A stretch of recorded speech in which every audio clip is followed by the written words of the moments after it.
آپ نے کبھی اس قسم کی باتیں سنی ہیں؟ نہیں بیٹا سوری، ہم اپنی کاسٹ سے باہر نہیں کر سکتے. ایکچولی ہم جٹ ہیں اور آپ بٹ ہیں نا، شادی نہیں ہو سکتی.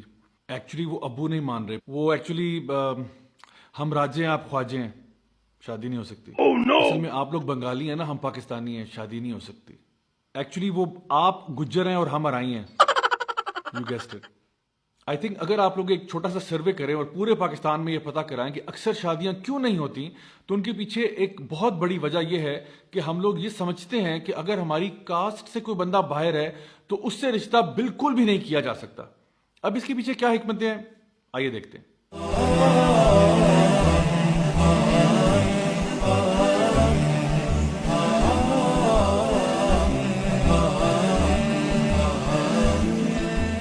السلام علیکم ورحمۃ اللہ وبرکاتہ. My dear brothers and sisters, آج میں آپ کے ساتھ ایک بہت ہی اہم اور بہت ہی امپورٹنٹ مسئلے کے اوپر بات کرنا چاہتا ہوں، اور وہ یہ ہے کہ ہمارے یہاں جو شادی بیاہ کے معاملات ہوتے ہیں اس میں اکثر اوقات ہم لوگ اپنی کاسٹ کو یا ذات پات کو اتنا بڑا ایشو بنا لیتے ہیں کہ اس کی بیسس کے اوپر ہم شادیاں نہیں کرنا چاہتے.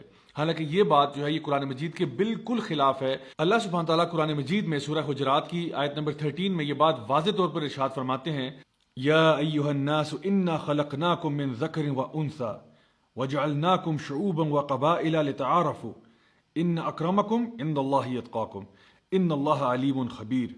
کہ اے لوگو، حقیقت یہ ہے کہ ہم نے تم سب کو ایک مرد اور ایک عورت سے پیدا کیا اور تمہیں مختلف قوموں اور خاندانوں میں اس لیے تقسیم کیا تاکہ تم ایک دوسرے کو پہچان سکو. در حقیقت اللہ کے نزدیک تم میں سب سے زیادہ عزت والا وہ ہے جو تم میں سے سب سے زیادہ تقوی والا ہے. یقین رکھو کہ اللہ سب کچھ جاننے والا، ہر چیز سے باخبر ہے. تو اگر آپ اس آیت کے اوپر غور کریں تو معلوم ہوگا کہ اللہ سبحانہ تعالیٰ نے ہمیں نیشنز اور ٹرائب میں اس لیے نہیں بنایا کہ ہم اس کے اوپر فخر محسوس کریں اور ہمارے اندر تکبر بھر جائے، بلکہ اس لیے ہمیں نیشنز اور ٹرائبز میں بنایا تاکہ ہم ایک دوسرے کو پہچان سکیں. اور یہی تو خوبصورتی ہے انسانیت کی کہ ہم لوگ اتنے ڈفرنٹ ہیں، اتنے ڈائیورس ہیں. امیجن کریں کہ ساری دنیا کے اندر بس ایک ہی قسم کے، ایک ہی رنگ و نسل کے لوگ ہوتے تو کتنی بورنگ اور ڈل وہ دنیا ہوتی. اللہ تعالیٰ چاہتے یہ تھے کہ ہم ایک دوسرے کو پہچان سکیں، کیونکہ ہم ساروں کے اندر ڈفرینسز ہوتے ہیں. کئی کوالٹیز ہمارے اندر ہوں گی جو شاید دوسروں میں نہیں ہوں گی، اور کئی کوالٹیز دوسروں میں ہوں گی جو ہمارے اندر نہیں ہوں گی. لیکن یاد رکھیے، سب سے بہترین ان میں کون ہے؟ جو سب سے زیادہ تقوی والا ہے، یعنی اللہ تعالیٰ سے ڈرنے والا، گناہوں کو چھوڑنے والا. وہ چاہے مرد ہو یا عورت ہو، یا اس کا تعلق کسی بھی گروہ یا قبیلے سے ہو، کسی بھی رنگ و نسل سے ہو، سب سے زیادہ جو تقوی میں ہوگا وہی سب سے بیسٹ ہوگا. اور اگر آپ تھوڑی دیر کے لیے سوچئے کہ ہم جس بھی ذات میں پیدا ہوئے، جس بھی کاسٹ میں پیدا ہوئے، اس میں آخر ہمارا کمال کیا تھا؟ ہم نے کیا اللہ تعالیٰ کو کوئی آرڈر پلیس کیا تھا کہ یا اللہ میں جٹوں میں پیدا ہونا چاہتا ہوں، یا میں بٹوں میں پیدا ہونا چاہتا ہوں، یا میں راجوں میں پیدا ہونا چاہتا ہوں، یا میں خواجوں میں پیدا ہونا چاہتا ہوں، یا میں گجر یا ارائیں یا بنگالی یا انڈین یا چائنیز یا جاپنیز ان ٹرائبز میں پیدا ہونا چاہتا ہوں؟ ہم نے تو نہیں ریکویسٹ کیا اللہ تعالیٰ سے. تو پھر اتنا فخر کیسا، اتنا غرور اور تکبر کیسا؟ ہم تو بائی چانس انہی فیملیز میں پیدا ہو گئے، اور ہم نے یہ سمجھا کہ چونکہ میں اس فیملی میں پیدا ہوں، this family is the best family in the whole universe. اگر یہ ریسزم نہیں ہے تو پھر ریسزم اور کیا ہے؟ نبی کریم صلی اللہ علیہ وسلم کی حدیث ہے جہاں پہ آپ نے فرمایا کہ جس شخص میں رائی برابر بھی کبر ہوگا، یعنی رائی برابر بھی تکبر ہوگا، وہ جنت میں داخل نہیں ہو سکتا. پلیز اس بات کو بہت غور سے سمجھ لیں. جس شخص میں تکبر ہوگا، رائی برابر بھی ہو، وہ جنت میں داخل نہیں ہو سکتا.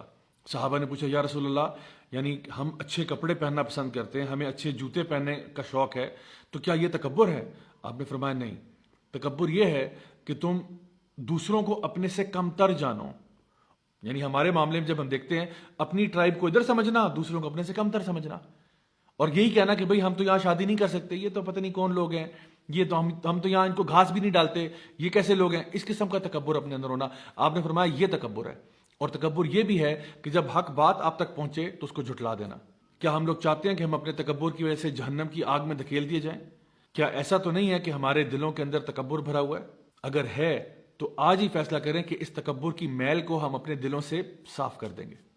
نبی کریم صلی اللہ علیہ وسلم کی حدیث ہے جو کہ صحیح بخاری اور صحیح مسلم دونوں میں پائی جاتی ہے، جہاں پہ آپ نے فرمایا کہ ایک عورت سے 4 وجوہات کی بنا پر شادی کی جا سکتی ہے.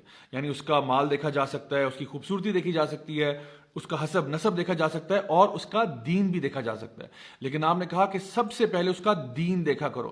مطلب کہنے کا یہ ہوا کہ اگر آپ دین کو پرائرٹی بنا لیں، یعنی اس کا دین، اس کا اخلاق، اس کا مینرز وغیرہ، یہ ساری چیزیں اس کو بنیاد بنائیں، اس کو پرائمری ریکوائرمنٹ بنائیں، اس کے بعد آپ اس کی شکل بھی دیکھ لیں، اس کا فیملی بیک گراؤنڈ بھی دیکھ لیں، اس کا مال بھی دیکھ لیں، باقی چیزیں دیکھی جا سکتی ہیں، کیونکہ اگر مال آج ہے ہو سکتا ہے کل وہ بینکرپٹ ہو جائے، اگر آج حسن ہے حسن بھی ایونچولی ختم ہو جاتا ہے، 10 15 20 سال کے بعد وہ حسن تو نہیں رہے گا جو پہلے تھا۔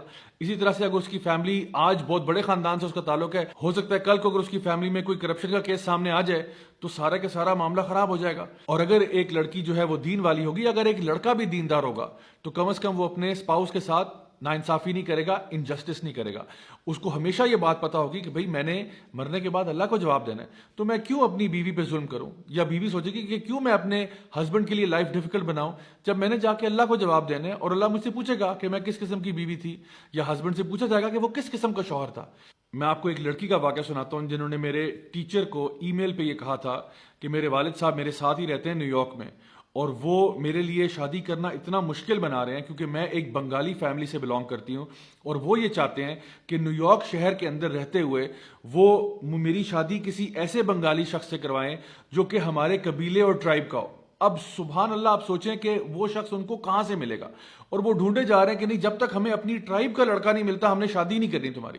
اور وہ میرے ٹیچر سے ریکویسٹ کر رہی تھی کہ پلیز آپ میرے فادر کو سمجھائیں کہ میں خدا نخواستہ حرام ریلیشن شپس پہ پڑ جاؤں گی، میرے لیے یونیورسٹی میں جانا عذاب بالکل بن جائے گا، پلیز آپ میرے فادر کو ریکویسٹ کریں کہ I just want to get married to a decent Muslim boy, I don't care اس کی فیملی کیا ہے، آئی ڈونٹ کیئر اس کی رنگ نسل کیا ہے، بس وہ ایک اچھا پریکٹسنگ مسلمان لڑکا ہونا چاہیے، that's all I am interested in. تو کیوں ہم کبھی کبھار تل جاتے ہیں اپنے بچوں کے لیے لائف کو ڈیفیکلٹ بنانے کے لیے اور ان کو فتنے میں ڈالنے کے لیے؟ تو اب بجائے یہ کہ آپ اپنی کاسٹ کو لے کے بیٹھ جائیں کہ جی ہمیں جب تک اپنی کاسٹ کا شخص نہیں ملتا ہم شادی نہیں کریں گے، آپ یہ دیکھیے کہ کیا وہ اچھے لوگ ہیں، کیا وہ اچھے اخلاق والے ہیں، اچھے دیندار لوگ ہیں، اگر تو ہیں تو پھر کسی بھی ٹرائب میں کسی بھی کاسٹ میں شادی کی جا سکتی ہے۔ My dear brothers and sisters, I hope کہ آج کی اس چھوٹی سی ویڈیو سے آپ کو فائدہ ہوا ہوگا۔ پلیز اگر آپ کو میسج پسند آیا تو do share this with your family and friends and loved ones, شاید کسی کی خیر ہو جائے، شاید کسی کی بھلائی ہو جائے اس ویڈیو سے۔ انٹل نیکسٹ ٹائم، دس از می راجہ ضیاء الحق سائننگ آف، والسلام علیکم ورحمۃ اللہ وبرکاتہ۔